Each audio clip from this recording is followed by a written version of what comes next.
করো, এই 7টা দিন পরিশ্রম করলে অবশ্যই তুমি তোমার স্বপ্নের ক্যাম্পাসে যেতে পারবে।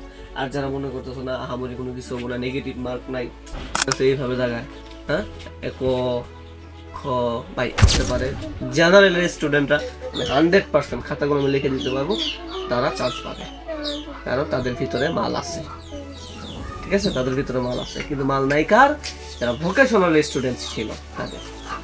আসসালামু আলাইকুম প্রিয় পলিটেকনিক পড়তে ইচ্ছুক শিক্ষার্থীরা, কি অবস্থা তোমাদের? আশা করি সকলে ভালো আছো। থাম্বনেল দেখে হয়তো বুঝতে পেরেছো যে আমি আজকে তোমাদের কি নিয়ে কথা বলতে চাচ্ছি। হ্যাঁ, আমি আজকে তোমাদের এই 7 দিনে করণীয়টা কি সেটা নিয়ে কথা বলবো। এই 7 দিনে তুমি যদি ভালো মতো পড়াশোনা করতে পারো, দৈনিক 7 ঘন্টা করে, আমি বলবো তুমি চান্স পাবা। হ্যাঁ, এটা কোনো চাপাবাজি না। তুমি যদি 7 দিন 7 ঘন্টা করে পড়াশোনা করতে পারো, তুমি কি আগে কিছুই পড়ো না এমনটা না তো না, তুমি একটু তো তোমার জানাশোনা আছে।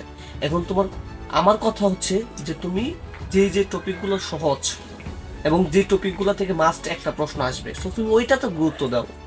আর বাকিগুলো তোমার তো, আমার কথা হচ্ছে তোমাকে 70-70 পাইতে হবে এমনটা না। তোমার টার্গেট হচ্ছে এখন 70-50 পাওয়া, তোমার টার্গেট হচ্ছে 70-50 পাওয়া, বুঝাইতে পারছি? এখন তাহলে কি করবো, তুমি তুমি দেখবা যে কোনগুলা থেকে প্রশ্ন আসছে।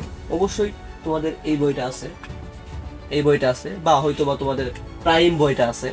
হ্যাঁ, প্রাইম বইয়ের যে থিওরিগুলো এটা সুন্দর অধ্যায় গুছায় দিছে, বাট এদের যে তোমার এমসিকিউ লেভেলটা, এই এমসিকিউ লেভেলটা দিচ্ছে হচ্ছে তোমার ইয়ারদের জন্য, জেনারেল স্টুডেন্টদের জন্য। তুমি যদি জেনারেল স্টুডেন্টের টেস্ট পেপারটা সলভ করো, বা টেস্ট পেপারের নৈবিত্তিকের যে তোমার টেস্ট পেপারটা আছে নৈবিত্তিকের, সো ওই নৈবিত্তিকের লাস্টের দিকে যে এমসিকিউ গুলো দেখবা প্রাইমের যে এমসিকিউ গুলো সেম হুবহু ওইটাই তুলে দিছে। কথা কি বুঝতে পারছি? আমার যতটুকু ধারণা যে যেহেতু দীর্ঘ 13 বছর পর তোমার এই ভর্তি পরীক্ষাটা হইতেছে, অতএব এত আহামরি কঠিন প্রশ্ন করবে না, একদম মানে বেসিকের মধ্য থেকে প্রশ্ন করবে, তোমাকে বেসিকটা জানতে হবে। বুঝাইতে পারছি আমি? এখন দেখো তোমার ওই প্রাইম বই কি করছে, থিওরিটা বা অধ্যায়ের আগে শুরুতে টপিকগুলো অনেক সুন্দর করে গুছাই দিছে, বাট প্রশ্নগুলো দিছে অনেকটা স্ট্রং লেভেলের, বুঝাইতে পারছি? সো ওইগুলা সলভ করতে যাবে না।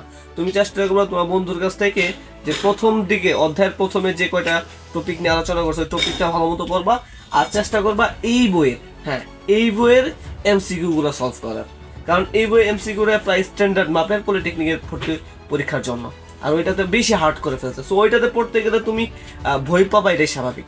ঠিক আছে, এই 7 দিন তুমি ওইটা ধরা দরকার নাই, তুমি এই 7টা দিন এই বইটা সলভ করার চেষ্টা করো, শুধু এমসিকিউ পড়বা আর কিচ্ছু না। অধ্যায় ভিত্তিক কিছু টপিক আলোচনা করা হয়েছে ওই প্রাইম বই, ওইটা পড়বা, আর এমসিকিউ সলভ করবে এই বইটা দিয়ে। বুঝতে পারছি? এখন দেখো, যেমন পদার্থ বিজ্ঞানে তুমি কি প্রথম কৃষি দিয়ে শুরু করবা, প্রথমে একক আর মাত্রা দিয়ে শুরু করবা, চেষ্টা করবা বিজ্ঞানী নামগুলো মুখস্থ করার। বুঝতে পারছি? তারপরে হচ্ছে প্রতিসরণাঙ্কের মান কত, থিওরিটিক্যালি যে জিনিসগুলো আছে এইগুলোর প্রতি গুরুত্ব বেশি দিবা।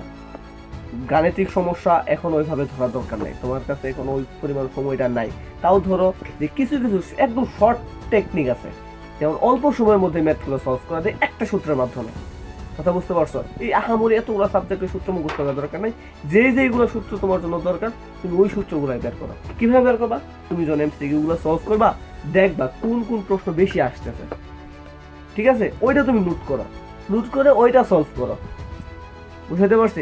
এখন তোমাদের হয়তো সমস্যা হতে পারে গণিতটা, কারণ গণিতে অনেক নাম্বার, 20টা নাম্বার এই সাবজেক্টে, তো এই গণিতটা নিয়ে একটু ভয় কাজ করবে, এটাই স্বাভাবিক। তবে তুমি যদি অনলাইনে ইউটিউবে যদি গণিতের পলিটেকনিক নিয়ে সার্চ করো, অনেক ভিডিও পাবা, তো এটা দেখলা, আর একটু চেষ্টা করবা যে জেনারেল লেভেলের যে সূত্রসমূহগুলো দেওয়া আছে ওইটার কিছু কিছু ভিডিও দেওয়া আছে, ওই ভিডিওটা দেখে নিবা। আর আমি চেষ্টা করবো আমার এই সহজবিধি ইউটিউব চ্যানেল এবং ফেসবুক পেজে তোমাদের এই বইয়ের যতগুলো এমসিকিউ আছে সেগুলো সলভ করে দেওয়ার।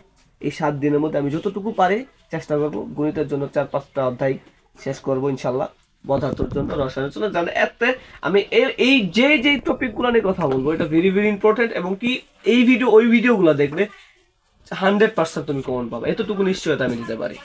কথা কি বুঝাইতে পারছে?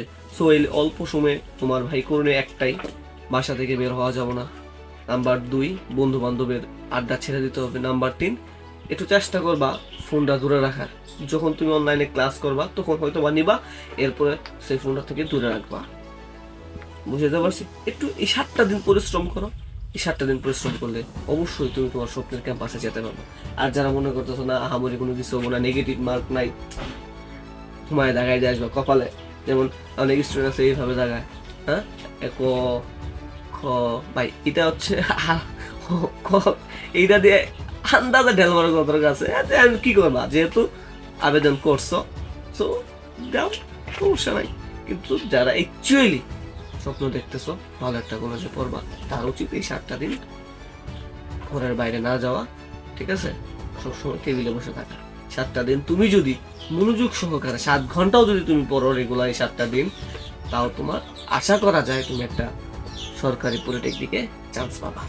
আর যারা জেনারেল থেকে দিবা তারা তাদের জন্য প্লাস পয়েন্ট আমি বলবো, তারা যদি 7 ঘন্টা, এই যে 7 ঘন্টা 7 দিন দিয়ে যদি 7 ঘন্টা করে পড়তে পারে, জেনারেলের স্টুডেন্টরা 100% খাতাগুলো আমি লিখে দিতে পারবো, তারা চান্স পাবে, কারণ তাদের ভিতরে মাল আছে, ঠিক আছে, তাদের ভিতরে মাল আছে। কিন্তু মাল নাই কার? যারা ভোকেশনাল স্টুডেন্ট ছিল তাদের। হ্যাঁ, থাকতে পারে 10-20, 100-র মধ্যে 10টা বা 20টা। আর জেনারেলের স্টুডেন্ট তুমি যদি ধরো 100-র মধ্যে 50টা প্লাস মাল আছে, 50 জন প্লাস স্টুডেন্টের ভিতরে মাল আছে।